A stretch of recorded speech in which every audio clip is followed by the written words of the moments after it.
एक दिलचस्प बात बताऊं, क्या हुआ था जब ये गलवान और ये सब चीज़ें चल रही थी 3 महीने 2 महीने पहले बहुत, तो अचानक एक दिन मैंने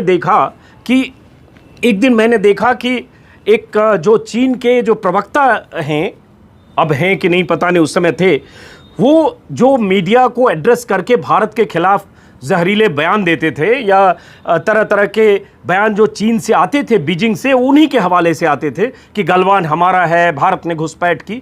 तो पता चला कि मैं उनके एक दिन बयान खोज रहा था, किसी अखबार में लिंक देखा उनके ट्विटर का, तो मैं उस ट्विटर पर गया तो एक आश्चर्यजनक रूप से देखा कि वो सज्जन मुझे फॉलो कर रहे हैं। ये मैं दिखा रहा हूँ स्क्रीनशॉट, मैं यहाँ लगा दूंगा स्क्रीनशॉट, कि ये इनका जो नीचे इनके बारे में लिखा हुआ है कि China government account spokes person and DDG information department foreign ministry China, और उसके बाद ये एमईए चाइना के स्पोक्स पर्सन हैं। उस समय जो इनका ट्विटर दिख रहा था, अभी भी यही है ट्विटर पर, और ये मुझे फॉलो कर रहे हैं। चूँकि चाइनीज में नाम कई बार बोलने में आप सही नहीं बोल पाते, इसलिए मैं नाम नहीं बोल रहा हूँ, ZHA झाओ बोलते हैं, तो ये इनका नाम है।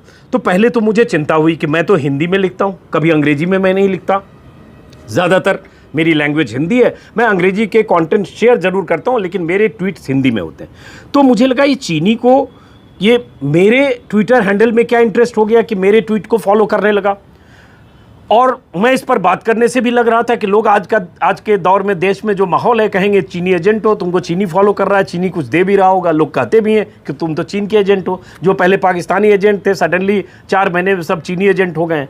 तो पहले मैं 2-4 घंटे फिर ऑब्जर्व किया कि क्यों कर रहा होगा, फिर मैं गया कि ये कितने लोगों को फॉलो करता है। तो मैंने देखा कि 1,76,000 लोगों को ये सज्जन फॉलो करते हैं। तब उसमें जब उनकी फॉलो लिस्ट में गया, तब मैं देखा कि भारत के और भी कई पत्रकारों को वो फॉलो करते हैं, कुछ नेताओं को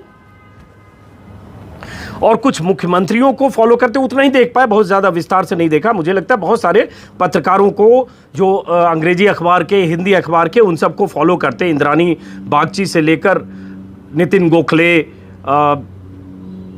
यशवंत देशमुख हैं जो डेटा एनालिसिस करते हैं, सर्वे करते हैं इलेक्शन कमीशन के, CMO गुजरात, बहुत सारे लोगों को फिर मैंने देखा कि ये फॉलो करते हैं। और उसमें कुछ पत्रकार हैं, कुछ नेता हैं, कुछ पॉलिटिशियन, शिरीन भान दिख रही हैं, कुछ पॉलिटिशियन हैं, कुछ फौज के लोग हैं, जो भी है थोड़ा सा मैंने देखा। अनिल विज हैं जो हरियाणा सरकार के मंत्री हैं, जो अभी मैं देख रहा हूँ। तो ऐसे लोगों को फॉलो करते हैं।